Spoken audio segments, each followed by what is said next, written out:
താലി eternal wedding collections by Chungath jewellery. ഇതെല്ലാം എന്റെ കല്യാണത്തിന് വാങ്ങിയതാ. വാവ്, ഇതെവിടുന്നാ? MV Chacko golden diamonds Angamaly. നെടുമ്പാശ്ശേരിയിൽ ഹജ്ജ് ക്യാമ്പിനായി സ്ഥിരം സംവിധാനം ഒരുക്കുന്ന കാര്യം സർക്കാർ ഗൗരവമായി പരിഗണിക്കുമെന്ന് പൊതുവിദ്യാഭ്യാസ ന്യൂനപക്ഷക്ഷേമ ഹജ്ജ് വഖഫ് മന്ത്രി N. ഷംസുദ്ദീൻ പറഞ്ഞു. ഈ വർഷത്തെ ഹജ്ജ് കർമ്മം നിർവഹിച്ച് മടങ്ങിയെത്തിയ ആദ്യ സംഘം ഹാജിമാരെ നെടുമ്പാശ്ശേരി രാജ്യാന്തര വിമാനത്താവളത്തിൽ സ്വീകരിക്കാൻ എത്തിയതായിരുന്നു അദ്ദേഹം. നെടുമ്പാശ്ശേരിയിൽ ഹജ്ജ് ക്യാമ്പിനായി സ്ഥിരം സംവിധാനം ഒരുക്കുന്നത് സർക്കാർ ഗൗരവമായി പരിഗണിക്കുകയാണെന്ന് ന്യൂനപക്ഷ ക്ഷേമ ഹജ്ജ് വഖഫ് മന്ത്രി N. ഷംസുദ്ദീൻ അറിയിച്ചു. ഹജ്ജ് കർമ്മം കഴിഞ്ഞ് മടങ്ങിയെത്തിയ ആദ്യ സംഘത്തെ നെടുമ്പാശ്ശേരി വിമാനത്താവളത്തിൽ സ്വീകരിച്ച ശേഷം സംസാരിക്കുകയായിരുന്നു അദ്ദേഹം. ഇപ്രാവശ്യം പുതുതായി തുടങ്ങിയ ഷോർട്ട് ഹജ്ജ്, കുറഞ്ഞ ദിവസം കൊണ്ട് ഹജ്ജ് കർമ്മം നിർവഹിക്കാനുള്ളൊരു പദ്ധതിയാണ്.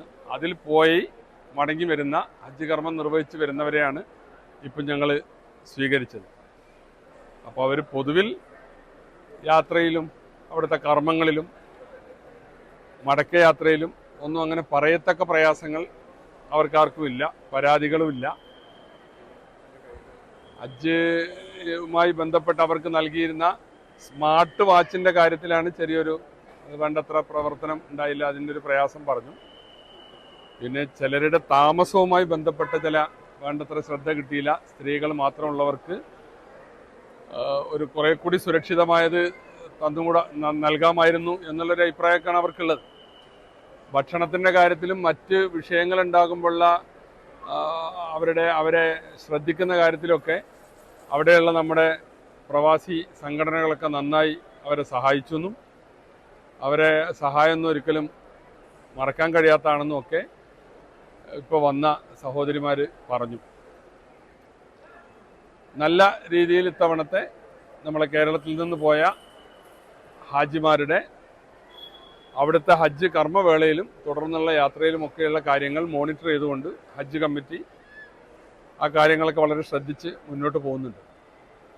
പിന്നെ നമ്മളെ സംബന്ധിച്ചിടത്തോളം ഹജ്ജ് ഈ 1.5 മാസത്തെ അല്ലെങ്കിൽ 2 മാസത്തെ പ്രവർത്തനമായിട്ടാണ് നമുക്ക് തോന്നുക. പക്ഷെ സത്യത്തിൽ അത് 1 വർഷം നീണ്ടു നിൽക്കുന്ന ഒരു പ്രവർത്തനം തന്നെയാണ്. സംസ്ഥാനത്ത് ഏറ്റവും കൂടുതൽ തീർത്ഥാടകർ ആശ്രയിക്കുന്ന എംബാർക്കേഷൻ പോയിന്റായ നെടുമ്പാശ്ശേരിയിൽ നിലവിൽ സിയാലിൻ്റെ സഹകരണത്തോടെയാണ് ക്യാമ്പ് പ്രവർത്തിക്കുന്നത്. ഈ വർഷം പുതുതായി അവതരിപ്പിച്ച ഷോർട്ട് ഹജ്ജ് പദ്ധതി വൻ വിജയമാണെന്നും പരാതികളില്ലാതെ ഹാജിമാർ മടങ്ങിയെത്തിയതിൽ സംതൃപ്തിയുണ്ടെന്നും മന്ത്രി കൂട്ടിച്ചേർത്തു. അടുത്ത വർഷത്തെ ഹജ്ജ് മുന്നൊരുക്കങ്ങൾ ഇതിനകം ആരംഭിച്ചതായും ട്രെയിനർമാർക്കായി 1200 അപേക്ഷകൾ ലഭിച്ചതായും അദ്ദേഹം വ്യക്തമാക്കി. അടുത്ത ഹജ്ജിന് വേണ്ടിയിട്ടുള്ള ട്രെയിനർമാരുടെ അപേക്ഷ ഇപ്പം തന്നെ ക്ഷണിച്ചു.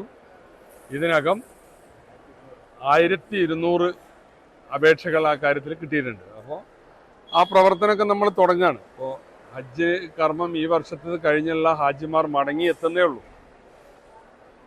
അപ്പോൾ അതിനു മുമ്പ് തന്നെ അടുത്ത വർഷത്തെ ഹജ്ജിന് വേണ്ടിയുള്ള പ്രവർത്തനങ്ങളുടെ ഒരുക്കം തുടങ്ങിയിട്ടുണ്ട്.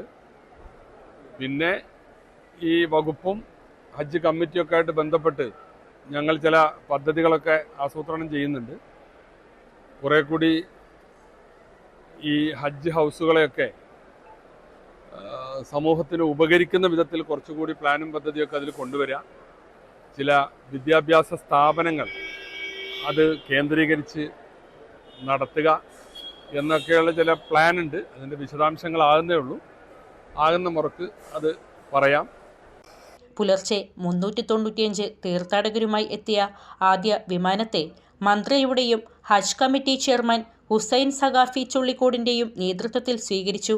ഈ വർഷം നെടുമ്പാശ്ശേരി വഴി ആകെ 8341 പേരാണ് ഹജ്ജിന് പോയത്. ഹാജിമാരുടെ മടക്കയാത്ര ഈ മാസം 21 വരെ തുടരും.